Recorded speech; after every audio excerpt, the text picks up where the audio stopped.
Welcome to my YouTube channel Tathagat coaching. Last video में हम लोगों ने समझ लिया था आवेश क्या होता है एवं फ्रैंकलिन का पतंग का प्रयोग समझा था। जिसने लेक्चर 1 नहीं देखा है वो पहले लेक्चर 1 को देखें, बहुत ही महत्वपूर्ण लेक्चर है, इम्पोर्टेंट बातें उसमें बताई गई हैं और ये समझ में आएगा कि आवेश क्या होता है। इसके बाद हमें समझना है विद्युत आवेशन का इलेक्ट्रॉनिक सिद्धांत। तो ये सिद्धांत समझने के बाद आवेश की अवधारणा, आवेश की परिकल्पना को समझना और आसान हो जाता है। इस सिद्धांत के अनुसार प्रत्येक पदार्थ परमाणुओं से मिलकर बना होता है एवं प्रत्येक परमाणु का भारी भाग केंद्र में समाहित होता है। भारी भाग को हम नाभिक कहते हैं। नाभिक के अंदर प्रोटॉन एवं न्यूट्रॉन पाए जाते हैं, जिसमें प्रोटॉन धनावेशित होता है तथा न्यूट्रॉन उदासीन होता है। न्यूट्रॉन पर कोई भी आवेश नहीं होता है एवं परमाणु के नाभिक के चारों ओर इलेक्ट्रॉन घूमते रहते हैं। इलेक्ट्रॉन पर ऋणात्मक आवेश होता है। किसी भी परमाणु के नाभिक में जितने धनावेशित प्रोटॉन होते हैं उतने ही ऋण आवेशित इलेक्ट्रॉन नाभिक के चारों ओर घूमते रहते हैं। जब कोई पदार्थ इलेक्ट्रॉन त्यागता अथवा ग्रहण करता है तो वो पदार्थ आवेशित हो जाता है। यदि पदार्थ इलेक्ट्रॉन त्यागता है तो वो धनात्मक आवेशित हो जाता है एवं यदि इलेक्ट्रॉन ग्रहण करता है तो वो ऋण आवेशित हो जाता है। महत्वपूर्ण बात यह है कि किसी भी पदार्थ के आवेशन में, किसी भी पदार्थ को आवेशित करने में केवल इलेक्ट्रॉन ही उत्तरदायी होते हैं। इसमें प्रोटॉनों का कोई रोल नहीं होता है। प्रोटॉन आवेशन के लिए उत्तरदायी नहीं है, क्योंकि प्रोटॉन एक प्रबल नाभिकीय बल से जुड़े रहते हैं। नाभिक के अंदर प्रोटॉन को नाभिक से अलग करना बहुत कठिन काम है। हम इलेक्ट्रॉन को ही हटा सकते हैं। ये है आवेशन का, विद्युत आवेश का इलेक्ट्रॉनिक सिद्धांत। कुछ महत्वपूर्ण उदाहरण देखते हैं। यदि हम कांच की छड़ को फलानेन से रगड़ें तो कांच की छड़ ऋणात्मक आवेशित हो जाती है, जबकि यदि कांच की छड़ को रेशम के कपड़े से रगड़ें तो कांच की छड़ धनात्मक आवेशित हो जाती है। ठीक इसी प्रकार कई ऐसे पदार्थ हैं जो धनावेशित अथवा ऋणावेशित हो जाते हैं। मैं बोर्ड पर कुछ उदाहरण लिखता हूं। यदि हम फलानेन को, ये आपका फलानेन, इसको अगर हम रगड़ते हैं कांच से तो जो कांच है वो ऋणावेशित हो जाता है। ये आपका ऋणावेशित होगा एवं फलानेन धनावेशित हो जाता है। ये ऐसे ही मैं कई उदाहरण लिख देता हूं। यही अगर हम कांच को रेशम के कपड़े से रगड़ेंगे तो कांच धनावेशित हो जाता है, रेशम का कपड़ा ऋणावेशित हो जाता है। एवं यदि हम लोहे की छड़ को, ये है लोहे की छड़, इसे हम सिल्क से रगड़े, सिल्क, तो लोहे की छड़ धनावेशित हो जाती है एवं सिल्क ऋणावेशित हो जाता है। यदि हम बिल्ली की खाल को ये है बिल्ली की खाल, इसको एवोनाइट से रगड़े, एवोनाइट, तो बिल्ली की खाल धनावेशित हो जाती है एवं एवोनाइट ऋण आवेशित हो जाता है। एवं यदि हम ऊनी कपड़े को, ऊनी कपड़ा है ये कोई, एम्बर से रगड़े, एम्बर, तो ऊनी कपड़ा धनावेशित हो जाता है एवं एम्बर ऋणावेशित हो जाता है। एवं यदि हम ऊनी कपड़े को रबर के जूते से रगड़े, ये रबर का जूता, तो ऊनी कपड़ा धनावेशित एवं रबर का जूता ऋणावेशित हो जाता है। यदि ऊनी कपड़े को प्लास्टिक की वस्तुओं से रगड़े, प्लास्टिक, तो भी ऊनी कपड़ा धनावेशित एवं प्लास्टिक ऋणावेशित हो जाती है। निष्कर्ष ये निकलता है इस चार्ट से कि जब फलानेन को कांच पर या कांच को फलानेन से रगड़ा जाता है तो फलानेन इलेक्ट्रॉन त्याग कर कांच को इलेक्ट्रॉन दे देता है, जिससे फलानेन धनावेशित हो जाता है एवं कांच ऋणावेशित हो जाता है। ये आपको याद करनी पड़ेगी बातें। दूसरी बात, जब कांच को रेशम से रगड़ते हैं तो घटना कुछ अलग घटती है। तब कांच रेशम को इलेक्ट्रॉन दे देता है एवं कांच धनावेशित हो जाता है और रेशम ऋणावेशित हो जाता है। जब लोहे की छड़ को सिल्क से रगड़ते हैं तो निश्चित रूप से लोहे की छड़ सिल्क को इलेक्ट्रॉन दे देती है एवं सिल्क इलेक्ट्रॉन लेता है तो लोहे की छड़ धनावेशित एवं सिल्क ऋणावेशित हो जाता है। जब हम बिल्ली की खाल को एवोनाइट से रगड़ते हैं तब बिल्ली की खाल से इलेक्ट्रॉन निकलकर एवोनाइट की छड़ पर पहुंच जाते हैं, जिससे बिल्ली की खाल धनावेशित हो जाती है एवं एवोनाइट ऋणावेशित हो जाती है। लास्ट वीडियो में जब हमने एवोनाइट की बात की थी तो उसमें वो ऋणावेशित हुआ था। जब हम ऊनी कपड़े को एम्बर से रगड़ते हैं तब भी वही होता है, ये इलेक्ट्रॉन इसको दे देता है और स्वयं धनात्मक आवेशित हो जाता है, एम्बर को ऋणावेशित कर देता है। ठीक इसी प्रकार इसे आगे के एग्जाम्पल हैं। ये बात आपको समझ में आई होगी। अब हम समझते हैं विद्युत आवेश के मूलभूत गुण। जो पहला गुण होता है उसकी बातचीत लास्ट वीडियो में हुई थी। सजातीय आवेश एक दूसरे को प्रतिकर्षित करते हैं जबकि विजातीय आवेश एक दूसरे को आकर्षित करते हैं। यदि कोई धन आवेश है, इनको पास में लाया जाएगा तो एक दूसरे को प्रतिकर्षित करेंगे।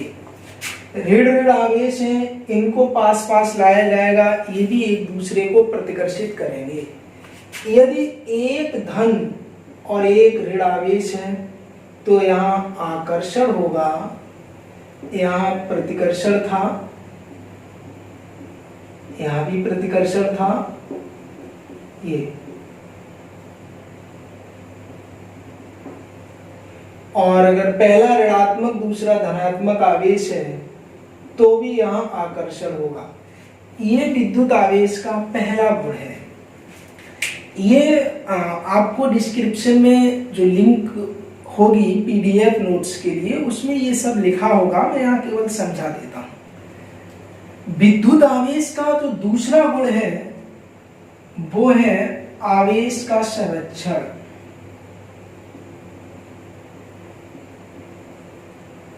ये आवेश संरक्षण का नियम आपने 11th में पढ़ा होगा। आवेश को न तो उत्पन्न किया जा सकता है और न ही नष्ट किया जा सकता है। किसी भी आइसोलेटेड सिस्टम के लिए कुल आवेश सदैव नियत रहता है, वो हमेशा कांस्टेंट होता है। आवेश को केवल एक वस्तु से दूसरे वस्तु पर स्थानांतरित किया जा सकता है। यह इलेक्ट्रॉन स्थानांतरित हो जाते हैं तो आवेश स्थानांतरित हो रहा है, यह आवेश उत्पन्न नहीं हो रहा है और ना ही नष्ट हो रहा है। यह है आवेश का संरक्षण। आवेश का तीसरा गुण है योज्यता। आवेशों या आवेश की योज्यता।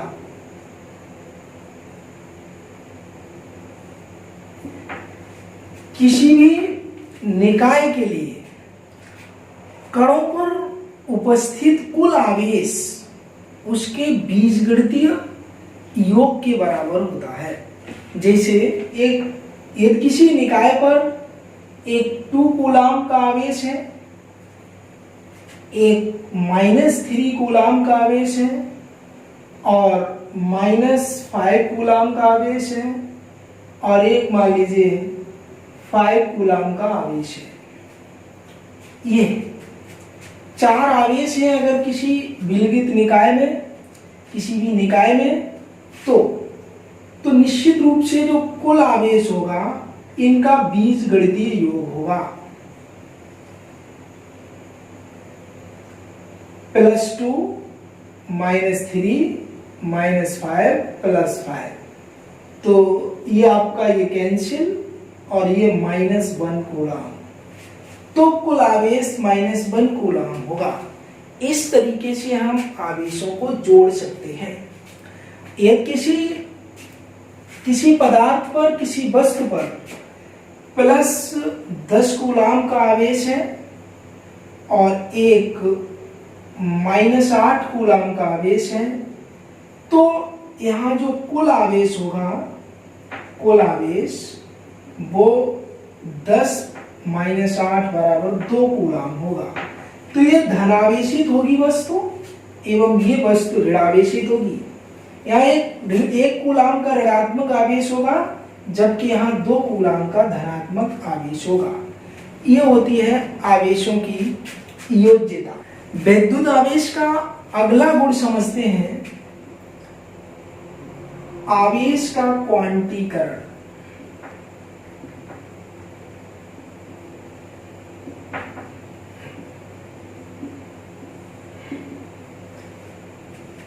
ये वैद्युत आवेश का एक बहुत ही महत्वपूर्ण गुण है, इसको समझना है।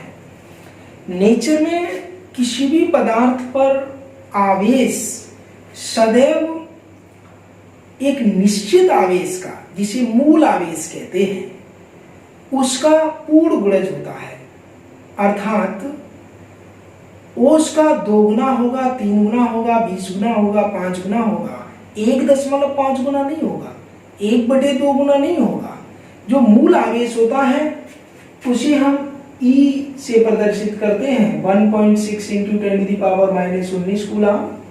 ये इलेक्ट्रॉन पर आवेश होता है, ये मूल आवेश है।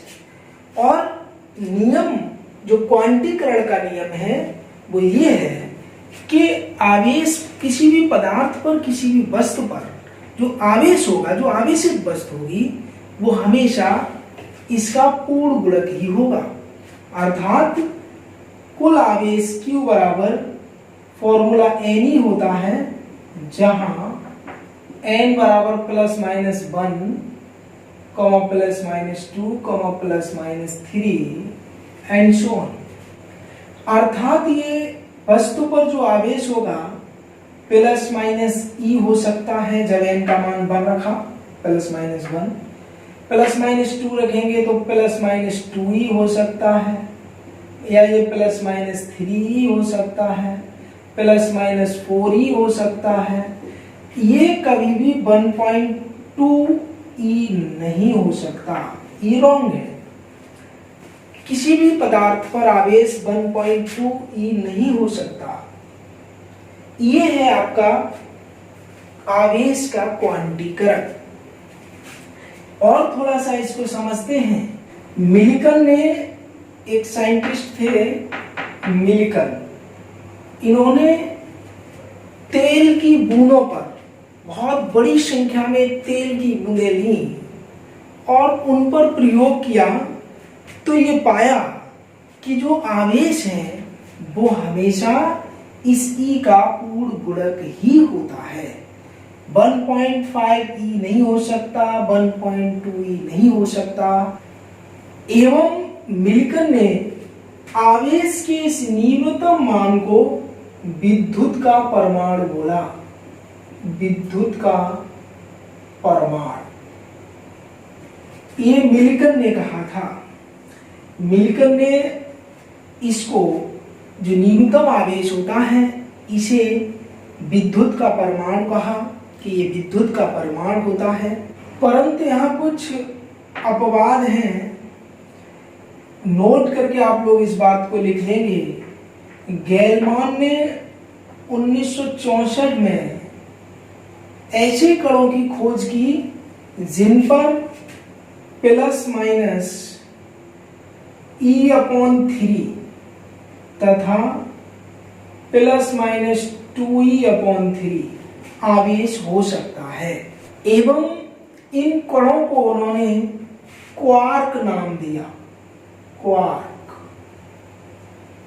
ये एक महत्वपूर्ण बात थी। यहां पर ये फेल हो गया जो आवेश का क्वांटीकरण है। वैसे नेचर में जो पदार्थ मिलते हैं मोस्टली सभी इस E के पूर्ण गुणक में ही होते हैं, सभी आवेशित पदार्थ। परंतु गैलमान ने 1964 में कुछ ऐसे कणों की खोज की, कुछ ऐसे आवेशित कणों की खोज की जिन पर प्लस माइनस E/3 और प्लस माइनस 2E/3 आवेश हो सकता है। इन कणों को क्वार्क नाम दिया गया। आवेश के आपने बहुत से गुण पढ़े, इनका PDF नोट्स आपको डिस्क्रिप्शन में मिल जाएगा, मैंने बोर्ड पर नहीं लिखा था। अब हम एक न्यूमेरिकल, एक इंपॉर्टेंट न्यूमेरिकल सॉल्व करते हैं। न्यूमेरिकल है एक धातु के गोले पर 2 × 10⁻9 कूलम ऋणावेश उपस्थित है तो इस पर सामान्य अवस्था से कितने इलेक्ट्रॉन अधिक या कम होंगे। गोले पर ऋणावेश उपस्थित है तो निश्चित रूप से इलेक्ट्रॉनों की अधिकता रही होगी, क्योंकि जब इलेक्ट्रॉन अधिक होंगे तभी ऋणावेश उपस्थित हो सकता है, तभी ऋणावेश उत्पन्न हो सकता है। तो यहाँ एक आंसर मिल गया कि इलेक्ट्रॉनों की अधिकता रही होगी। अब कितने अधिक होंगे ये हम ज्ञात करते हैं, तो उसके लिए हमें नंबर ऑफ इलेक्ट्रॉन फाइंड करना है, यानी n फाइंड करना है। n बराबर प्रश्नवाचक चिन्ह और साथ ही यहाँ ये गोले पर 2 × 10⁻⁹ कूलम ऋणावेश उपस्थित है तो Q बराबर होगा -2.0 × 10⁻⁹। ये बात आपको समझ में आई होगी।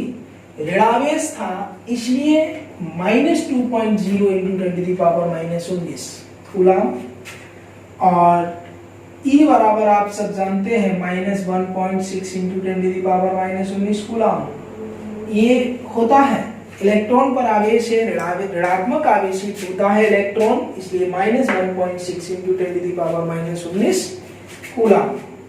फॉर्मूला आप जानते हैं, अभी पढ़ा था, Q बराबर NE, N बराबर Q/E, E डिवाइड में पहुंच जाएगा तो E बराबर Q का मान रख देंगे -2.0 × 10⁻⁹ अपॉन E का मान रख देंगे -1.6 × 10⁻⁻, ये यहाँ 9 था सॉरी, और ये -19। n का मान प्राप्त कर लेते हैं, ये माइनस माइनस कैंसिल हो जाएगा, डेसिमल हट जाएगा तो ये 20/16 गुणा 10⁻, ये 19 ऊपर जाएगा तो प्लस का 19 और माइनस का 9। ये तो यहाँ से हो जाएगा n बराबर, ये आपका 4 चौका 16, 4 पंजे 20, 4 का भाग दे देते हैं 5 में, 4 एकम 4 बचेंगे 1, 10 हो जाएंगे, 4 दूनी 8, 2 बचेंगे 20 हो जाएंगे, 4 पंजे 20, इंटू 10⁻19 में से 9 घटाएंगे तो 10। तो यहाँ से नंबर ऑफ इलेक्ट्रॉन जो है वो आ गए 1.25 इंटू 10⁻10। तो यहाँ आंसर लिख दिया जाएगा कि अतः गोले पर 1.25 इंटू 10⁻10 इलेक्ट्रॉन अधिक होंगे, इतने इलेक्ट्रॉनों की अधिकता होगी। इस तरीके से आपका ये एक इंपॉर्टेंट क्वेश्चन सॉल्व हो गया है। ऐसा क्वेश्चन 1 मार्क के लिए एग्जाम में आ सकता है। इसमें एक बात और छूट रही है, वो है विद्युत आवेश का मात्रक।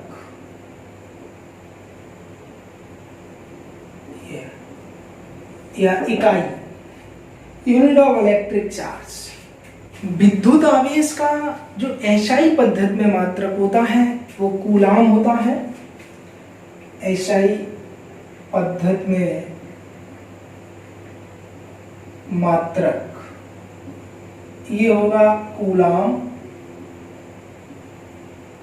और यहाँ जो एक कूलाम होता है, एक कूलाम वो 1 एम्पियर गुणा 1 सेकेंड के बराबर होता है। 1 coulomb is equal to 1 ampere second. तो ये कह सकते हैं कि यदि किसी चालक में 1 सेकेंड में 1 एम्पियर विद्युत धारा प्रवाहित होती है तो उसमें प्रवाहित आवेशों की मात्रा 1 कूलाम होगी। तो उसमें 1 कूलाम आवेश प्रवाहित हो रहे होंगे। क्योंकि आवेश के प्रवाह की दर को ही हम विद्युत धारा कहते हैं। तब अगर 1 सेकेंड में 1 एम्पियर विद्युत धारा प्रवाहित होती है तो फिर जो आवेश होगा वो 1 कूलाम होगा। तो एक मात्रक आया है एसआई पद्धति में कूलाम, कूलाम को ही एम्पियर सेकेंड कह सकते हैं।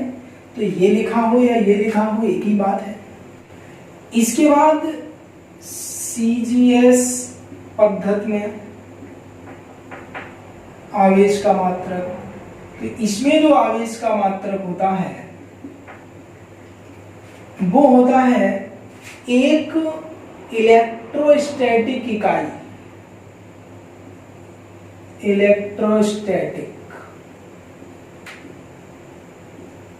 इकाई, इसे हम ESU बोलते हैं, इलेक्ट्रोस्टैटिक यूनिट, या इसी को स्टेट कूलाम भी बोल देते हैं। State coulomb. यहाँ 1 कूलाम जो होता है, 1 कूलाम वो 10⁹ ESU के बराबर होता है। 1 कूलाम में 10⁹ इलेक्ट्रोस्टैटिक यूनिट होते हैं या स्टेट कूलाम होता है। 1 कूलाम में 10⁹ स्टेट कूलाम बोले या इलेक्ट्रोस्टैटिक इकाई बोले। ये होता है आवेश का सीजीएस पद्धति में मात्रक। ये आपको समझना था। इसके बाद आवेश का जो सबसे बड़ा मात्रक है, आवेश का सबसे बड़ा मात्रक ये होता है फैराडे। ये भी आवेश का मात्रक है। ये आवेश का सबसे बड़ा मात्रक होता है और 1 फैराडे बराबर होता है 96,500 कूलाम। छोटे मात्रकों में माइक्रो कूलाम, नैनो कूलाम और भी मात्रक हैं।